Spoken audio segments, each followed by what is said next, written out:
welcome to the Live Young podcast, Katie. Hi, Liv. Thanks for having me. I'm Of so course. excited to So, be here. so today I have on Katie Thompson, who is a new friend, but there was something about your energy when I first met you that felt so infectious and alive. And there's my light. I want to get to know you better. And it offered this curiosity of like, there's something here that I can't totally put into words, but I think it's because it's so deep that I align with it so closely. So yeah, it really felt that way. So typically before I start, I like to I have all my strange crystals and smoke and whatever else, but sort of just like set an intention to sort of to feel into just both of our energies and get really grounded, because I think that sometimes because these things are shared, they can be performative in any way. So just to clear any of that in, because what I really aim to not even accomplish, but to like connect into is just this heart space that I think is exactly what I felt when I first met you. Oh, thank you so much for sharing that. And I felt the same way. I could tell that your history was deep and that we maybe were friends in a past life, who knows. So, but it felt very natural and very much like a sisterhood. So I'm Same. just so grateful to be here. And thank you for setting that intention of finding a place to feel grounded. I think that's so important these days. Yeah. And right when we jumped on, you mentioned this fear of missing out and overcommitting. And I think we all experience that in some way. Like it's interesting you mentioned that, because just before this and the last day I was grappling with a decision to do something when like there is no wrong decision, I found, but sometimes it's like if the intention is like, what am I going to get from it? It sort of, for me, it like gets congested as opposed to like, what can I give to this? And that's where I was like grappling. And I think that landed in this like, where's the fear? Am I missing out, et cetera? So I would love Wow, to hear, yeah, I would love to hear about your like, just jumping into right there, like maybe overcommitting or this fear of missing out, or, like, what is that? How does that manifest? What does that feel like for you? oh, thank you for that question. I think the way that it manifests for me is I love people so deeply and I want to be with people and get to know them and share in friendship and storytelling, laughter. I crave connection with people.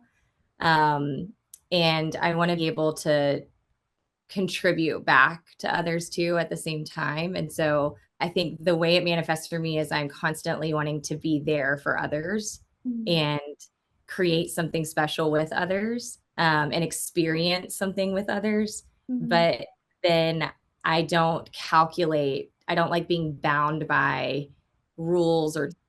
Yeah. I think it's so So funny. Yeah, I get it. I totally, yeah, it's it's, a rebellious nature that, got me in trouble growing up, yeah. but it still lives and it is kind of intertwined with my responsible adult self, but it is very alive and well and it manifests in some of the time related constraints that I've been facing as of late. So It's funny when you say that, because for me, I can relate to the extent that like, I'm not big on plans. Like I like to see how I feel, and I can be that way because I'm single and I don't have children, right? So right. sort of like one man band, I can do what I want. And, but like it's a new thing, a couple years, it's like if it has to be somewhere like, I typically am there when I'm meant to be, unless I really don't want to be, and then I'll self-sabotage, or Ah, unless it's really important, and then I'll self-sabotage and I'll be late. So it's interesting when I like thought to ask about how these things manifest, like, and you brought up your childhood, one, you love people, you love being around energy, and two, you probably there was probably a sense of like this outwardness in nature and getting love from other people because you needed that when you were younger in whatever way. And so being there for everyone was probably pretty important. yeah, I think my friends growing up were my family, and they were always consistent and playful and fun. And there was like reciprocal love that was, and so I think I've always just surrounded myself as much as possible, goodness, good people, and tried to give that in return. Yeah. So whatever it takes, however long it takes, Right. I want to make sure that I'm there fully and I open and close that Yeah. experience with that person. And I don't ever, I think I don't want to face that it might have an expense or a Hmm. consequence. And so I just don't look at that until it comes because inevitably we are bound by time, regardless of what my desires are or what my wishes are. I do have to fall in line at some point. And in that though, the irony is because I want to get into like who Katie Thompson is and void of the resume and the history and all these other things, but I think it's really important because, like in your previous life post, pre-podcast host, parent, etc., like you were a Google exec that had, I'm sure, was wed to a calendar, no? Oh, bound to a color coded, macro driven calendar. I mean, it was one of the more brilliant sides of the job. I took a lot of pride in it, honestly, but I think what happened, and this tends to happen in various ways too, for me, is I did it to such extremes where I built in like 5 to 10 minute passing periods between meetings so that I could make sure if I saw someone in the hallway I could say hi and not, feel rushed. I want to know how they're doing today. I want it to be genuine. Hmm. So I would build that time in and it was so time boxed that I regimented and almost and so despite the good intent, the fixed molded me into what I was trying to and I Yeah. think I'm now that I'm out of it, I'm of creating a system like that again that will keep me on task and will then deplete me feeling like myself or being the genuine person that I want to be every time I show up. So I Is don't know the balance. Well, no, I don't know that you don't. I think it's brilliant how our mind and bodies work because it feels like your capacity is so wide, like it's such a wide range that you can be that rigid, and you can be like this flowy. So you're really tapping into both your masculine and feminine, which is cool. And I do think that there's probably a happy balance, but maybe you find it in different ways. So it leads me to wonder, like, do you parent? Like, is there rigidity in your parenting or no? A bit. I mean, I think in the past, in my Google exec days, it was very rigid. Mhm. Dinner was at a certain time, bed happened this time. I took certain days to do bath. There was no compromise because I had night calls too. So even my night time was fixed. So I think I showed up as a parent in that way. Now as a parent, I think I am more fluid, but I am the one that's also enforcing rules when the time comes. So I don't know if there's rigidity in the schedule necessarily, but there is rigidity in like instilling values, intervening when necessary. I'm very much like the shockingly, I would have never predicted this. I'm kind of the not bad cop, but the stern cop, the tough love cop. Well, so in that too, I wonder, do you feel more like yourself now? Oh, absolutely. Yeah. Absolutely.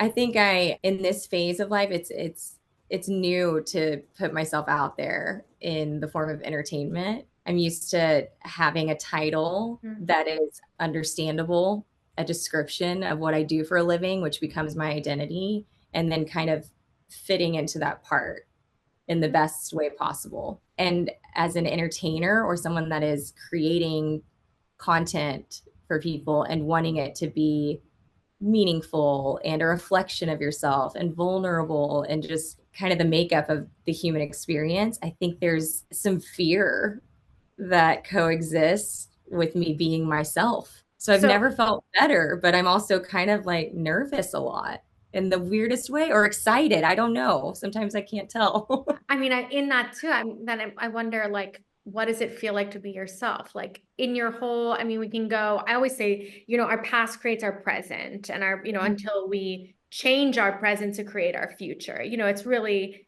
I believe it's just a series of choices. And this is where I get a little, crunched up in some ways of like, what's the best decision kind of thing. But Yeah. so like in your essence, like if you were to close your eyes and like feel into like yourself, like where are you? What are you doing? What are you wearing? Like who is this being? And it could be your inner child, but like where do you feel most free? I feel the most free in myself when I am being kind of goofy and I'm saying weird things and I'm like just kind of, I was in theater and so there was a lot of like improvisation and just I don't know, a playful energy that's carefree and makes people smile and makes me smile. That's who I am. And so I I think in this chapter what you're pulling out for me and what I'm kind of recognizing in the moment. So I apologize. We're doing this together. I love it.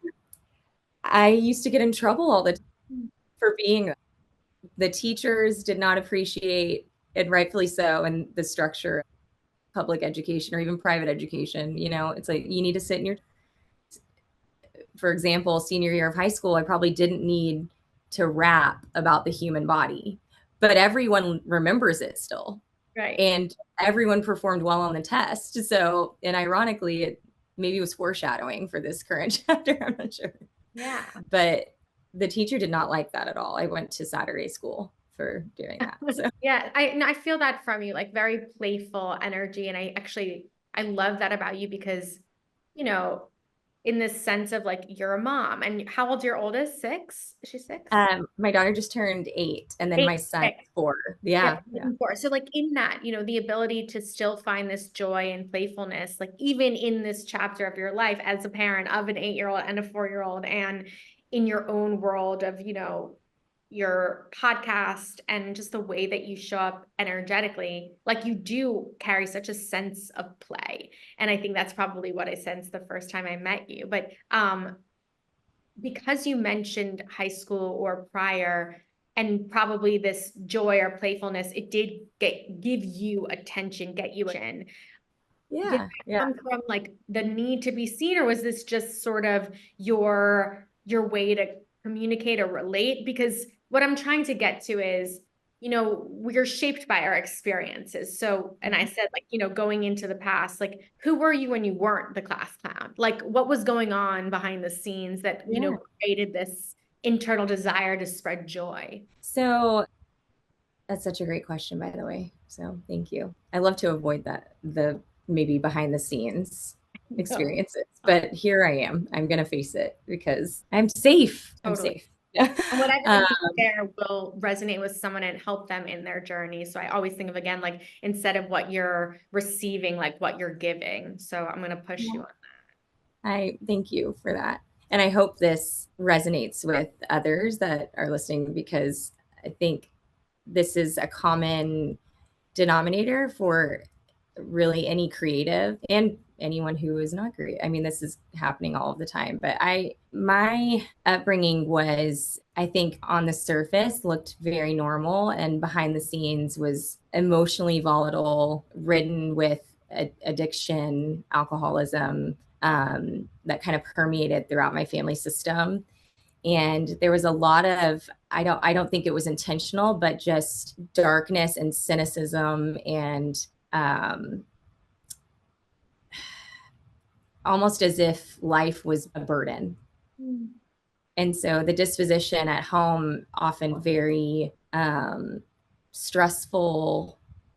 Um, there was no half full, and it was almost this war preparation at all times, and it left no room for play. And so by nature, I do think I was kind of a playful person just out of the womb. I mean, you can look at VHS videos of me just like bouncing, like just you can see the top of my hair. But the dynamic in the household didn't have space for that. Mm. And so I used to go home and kind of in childhood, I think I was a little bit more reserved. I still would kind of put on a performance. I would make time and like schedule in uh, a performance for people at the dinner.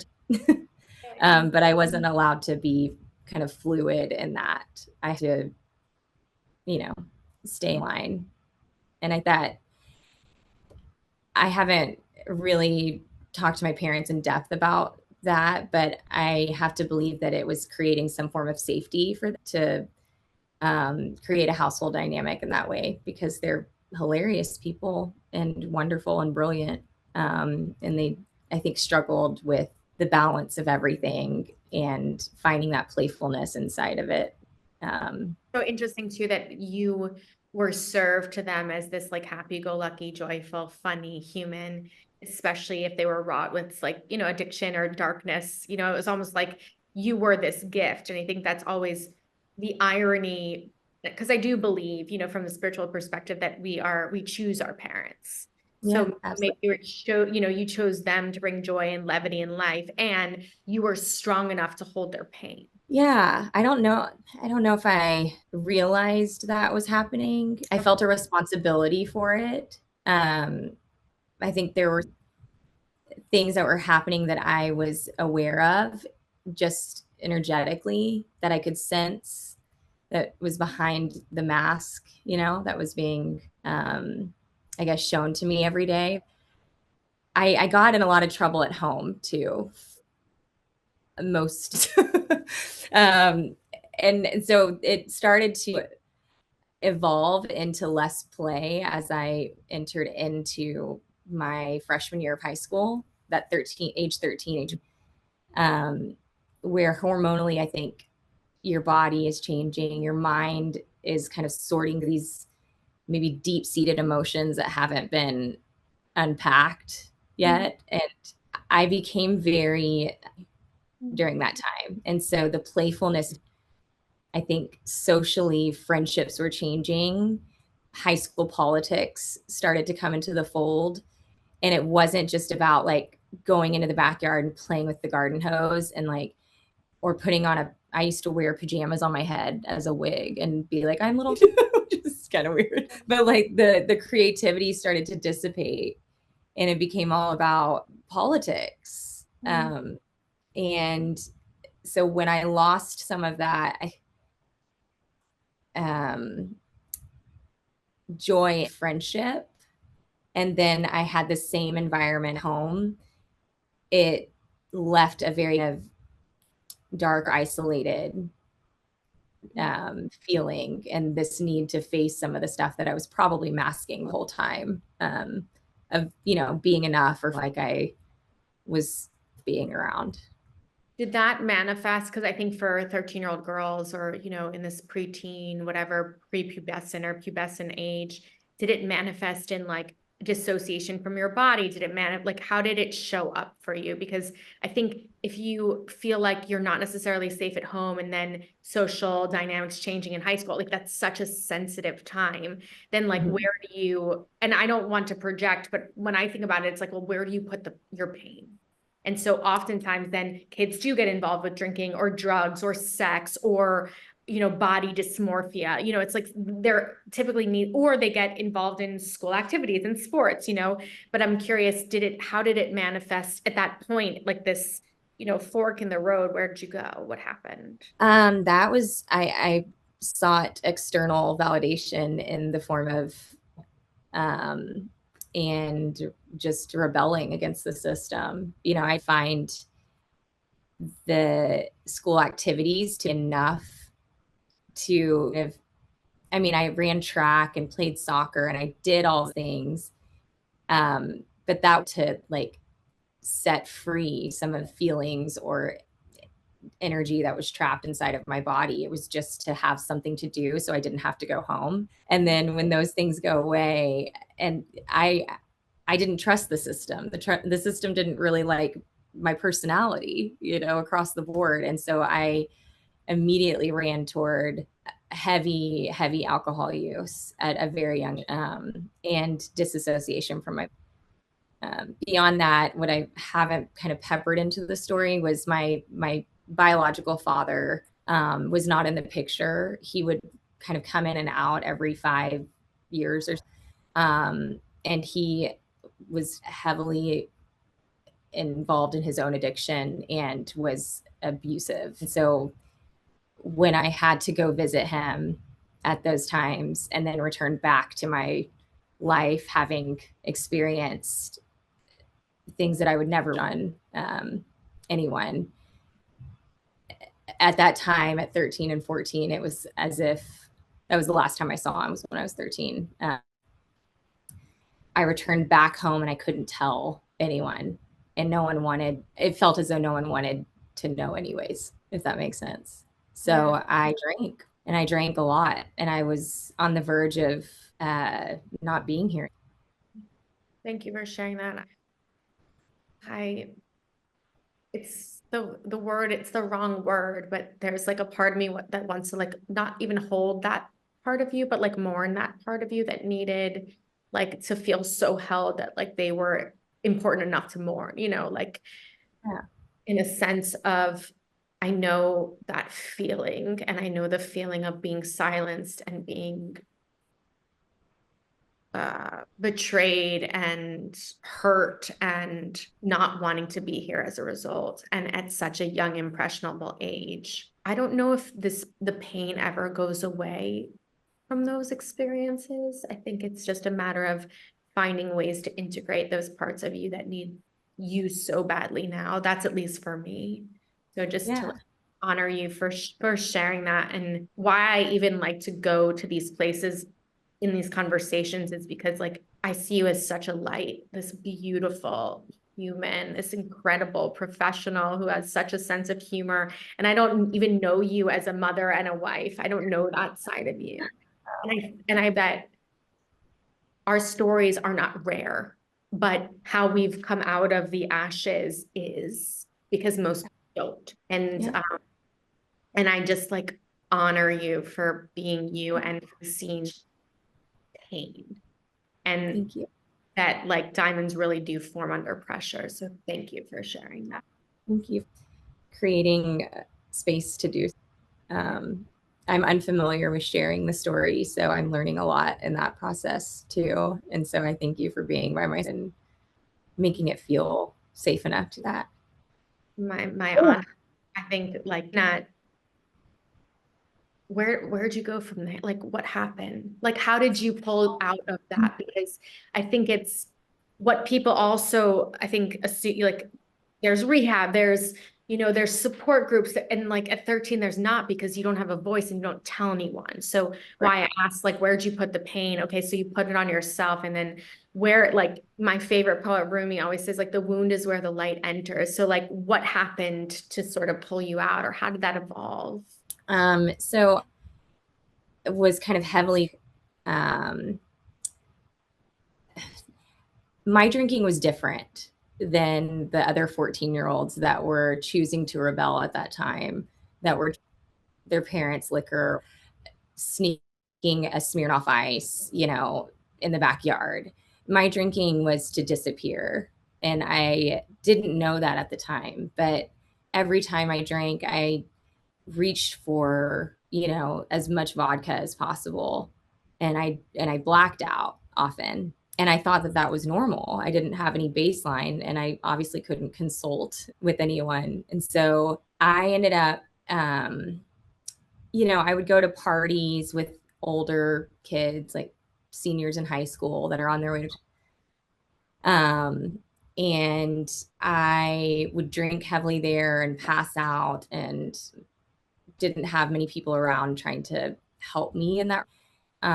When I did someone who was my first kind of a boyfriend, I just fell head over in, but at a time when I was, and this was during the internet dial-up days where you got on instant messenger, and I decided to, well, he asked if I could send, which is something that happens all the time now. And I'll share this story in more depth, honestly, on my show, because I think it's an important conversation to have, to highlight the effects that sending pictures of your body to others and not having it stay contained, that effect that it can have on someone it's profound. It can change the course of their lives. And that's what happened for me. I sent him photos, and they were distributed widely across not just my high school, but every high school in the area. And a group of moms got together anonymously and decided to send them to other parents. And I think my big turning point where the drinking very bad was when my own parents received the and um, they had always trusted me prior to that. And so when the trust went away and your voice couldn't be heard, it just created even more a dark corner, I guess. And so I resorted to drinking and skipping school. And at age 16, it was, I think, a month after my 16th birthday, I attempted to take my own life. And thank God, because my parents found me.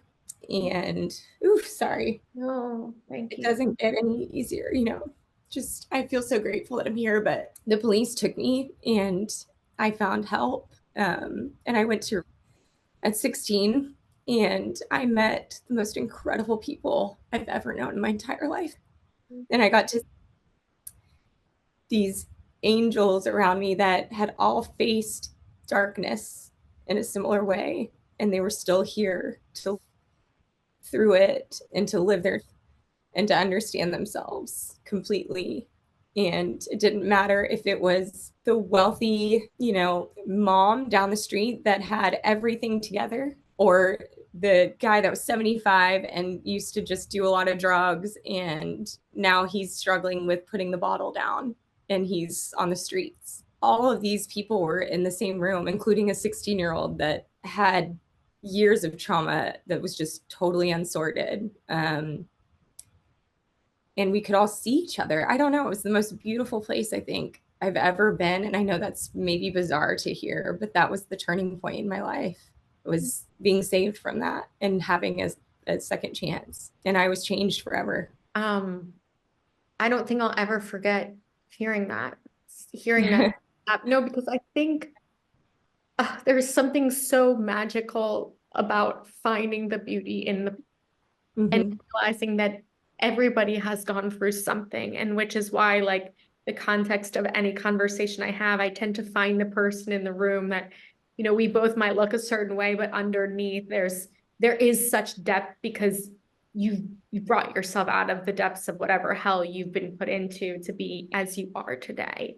And Yeah. so first, thank you for sharing that. Second, thank you for normalizing it.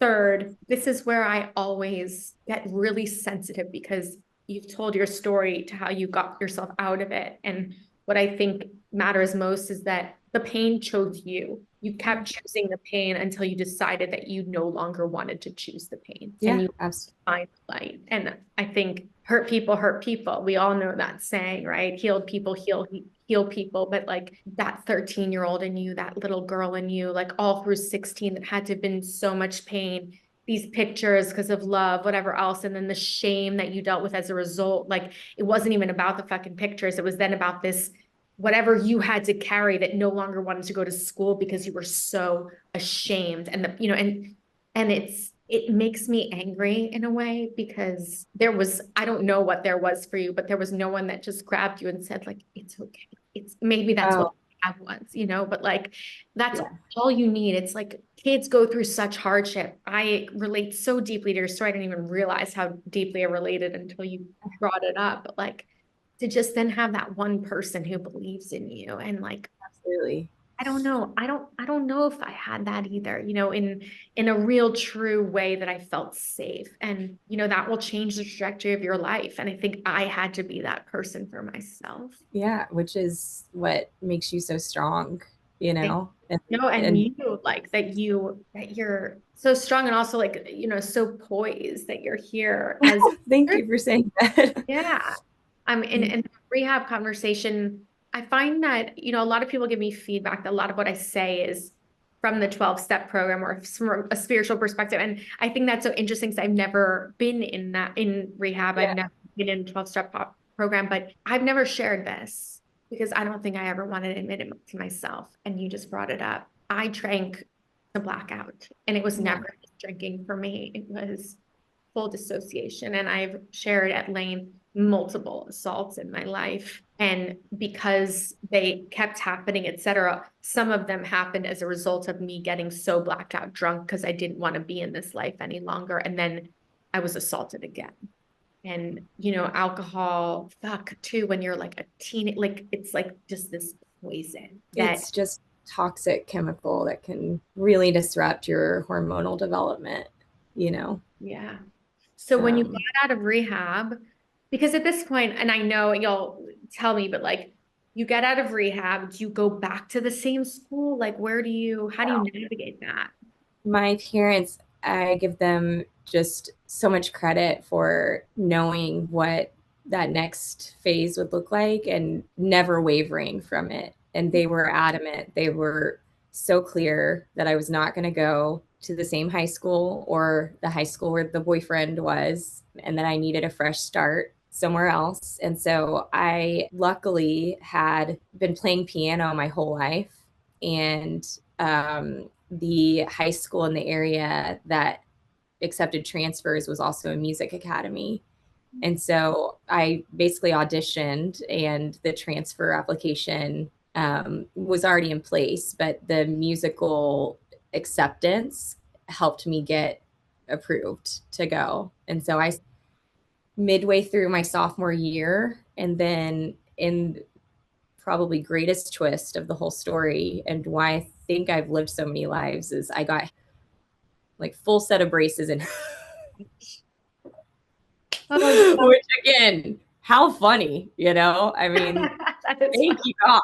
That is funny. So I then became, I mean, I was still the same Katie, but I was very, reserved, had no interest in any ounce of popularity. I wanted to just continue integrating the work from, I went to AA meetings on the weekends, Right. and I had a sponsor that I worked with for years. And it was really a place where it was the only place where I was good at school. They were like, you're a star student.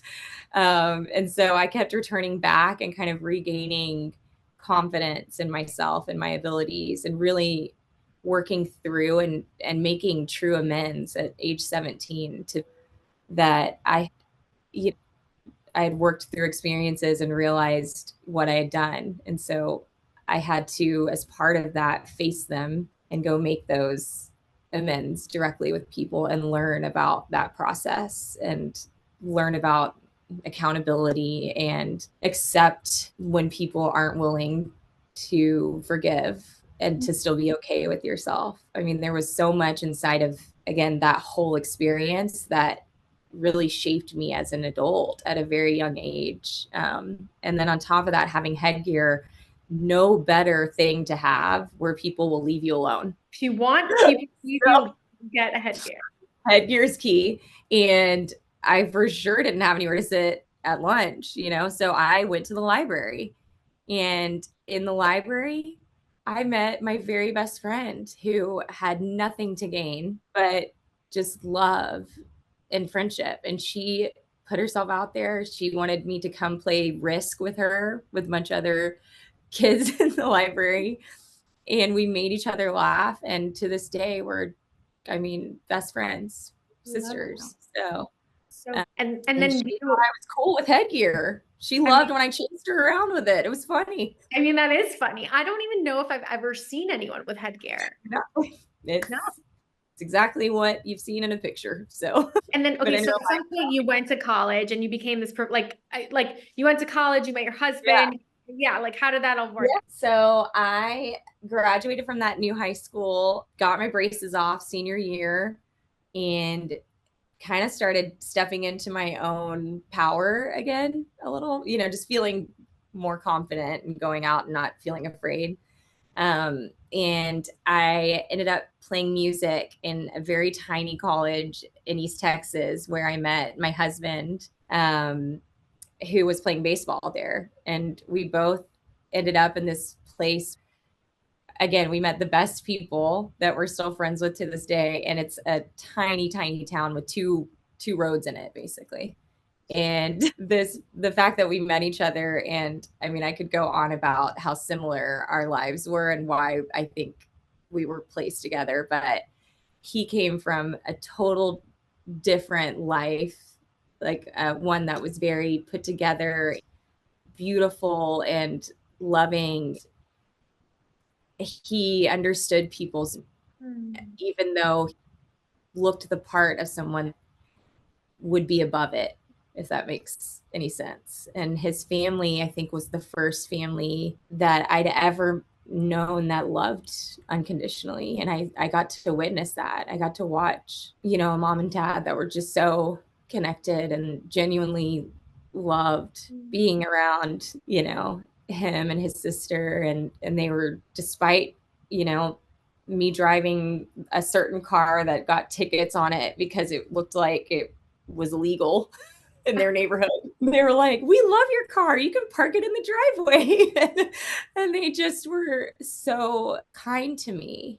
I'll never forget it. And that's what really made me feel okay to be myself again and to believe in myself and start going for things that I never thought I would be capable of, which leaving music behind and starting computer science. And that led me to Google eventually. So What a story of hope.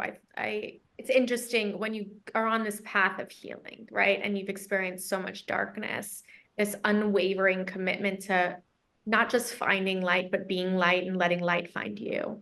And it yeah, seems like even if it was not fully conscious, at the time, it was, these twin flames that met at some weird school with two roads, or a family that just, it was everything that you didn't know was maybe even possible, but was right in front of you. And, the small gestures of the car or whatever else just probably even gave you even more confidence in believing in yourself because there was some form of, or some sentience of belief in you. And absolutely. yeah. And for anyone who's listening that is going through something challenging or has a dark past, let me be the first to say that I know how hard it is to let those stories go. But I think Yeah. not letting them go as, abandoning them, but like knowing that they brought you here. And you're such a representation of that. Thank you so much for saying that. I think just in sharing some of this with you today, I'm kind of recognizing, and maybe this is hopeful to others. The irony is that the thing that I think really pulled me out of the dark was the playfulness and the humor and finding just something out of whatever was there, even if everything's crazy around you. Crazy can sometimes be funny. It's like just finding a way to pull out something that's light and makes others kind of smile. I think that despite it getting me in trouble in school and at home was the thing that allowed me to see something different Yeah. beyond that. And because you had that levity, you were able to bring yourself out of it. I think like, everything around you was forcing you to harden, and there was something in you that knew to stay light. And Yeah. and I would say, like, to even bring it further, even when it got darkest, when you decided that you couldn't even with your levity and love and light hold on to it any longer, like God decided that you were wrong. Yeah. And Like, I thank yeah. God for that every day. Every day. I if there's another thing, I think I speak to this gnosis in me about God and spirit and above and below because like I saw my body being lifted out of a taxi cab, a dark alley, like the worst places. And it was this message, it just was like, it wasn't your time. It wasn't Yeah. your time. And I do think like this depth of person that you are is such a result of you having seen so much and deciding to still choose love. And if that's Yeah. not Not like give up. maturity, no, and not give up. Yeah. Yeah, and same to you. I mean, it's a gift that you were able to see yourself and remove yourself in that way, and not become it. I Yeah. know there's been work that you've done to get to this place, but I don't know. I think it's such a gift to have had that experience and to at least it's a similar thing, right? You say disassociating from your body was one kind of mechanism that you leaned into in your trauma, but perhaps that was the thing that guided you toward your escape from it all. Oh yeah, it Maybe was just that's it. still. Totally. And it's funny too. I love hearing the levity aspect because I think, I've just been dancing with how do I tell this story that is so mystical and bizarre. And I think it has to be through levity of like Smoking Toad, like just fucking Yes. stories, because I think what if you're listening to like the takeaway, there's so much here to take away, but that, hard things will find you and you will find hard things. And I think for me, it's always just been about, it isn't easy, but it doesn't have to be so hard. So like finding the ease through the resistance, finding, the dance through the fight. Like, and this all ties back into my boxing concept. Like, the best fighters are dancers, like to be able to bob and weave and to dodge whatever's coming at you, because it's going to come at you. And I think it's a matter of like, can you hold it first, like strong enough to like hold it, and then soft enough when you're ready to let it go. And I think you're such an embodiment of that, and in such a way. And I want to talk to that too, just in this way of like, your podcast is called You Shaved Your, or I shaved my badge for that. Like, Yeah, it's funny how this has all come full circle. Who I mean, knew just that I was that. doing It's this? like, okay, so introduce it. Tell us about this podcast Yeah. with the So title. I Shaved My Funny with Badge for This is a podcast that evolved out of creative lunches with my OBGYN, who I adore. She's in Dallas, Dr. Roxanne Pero. She and I created the show originally just as a form of education for women, to tell them more about their bodies, to give them confidence, and if they're going through something, when to go to the doctor, when to treat it on your own, how to be proactive, even so you don't have to go through certain things that can happen in a woman's body. And honestly, through the journey of creating the show and deciding to provide education to women in this way, I was able to have the confidence again to make it funny and still make it educational. And the formula has worked, and it's been brilliant to watch it kind of evolve and take on this new life of its own, where it's people love learning about, who knew, herpes, because it can be called chickenpox of the South because it's that common.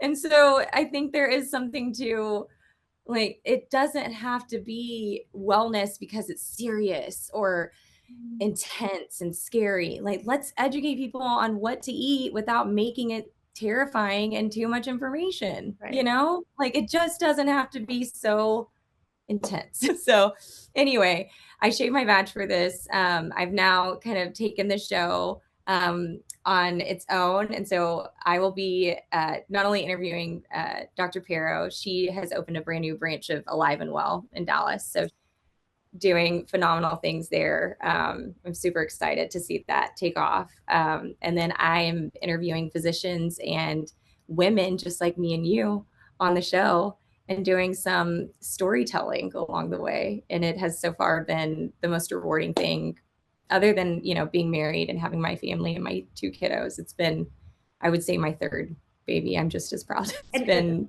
yeah, what a beautiful segue too. So first, find Katie, listen to her show. She's hysterical, clearly. And second, I want to sort of round it out with like, what's all of this?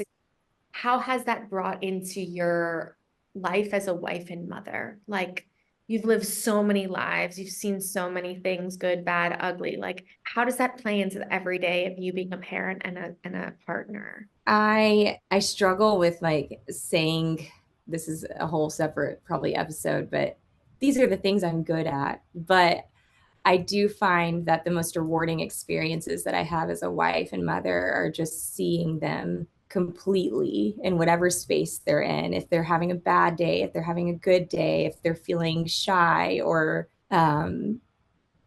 if they're really hyper, that across the board. My husband can have like hyper days. I There's not one part of me that judges.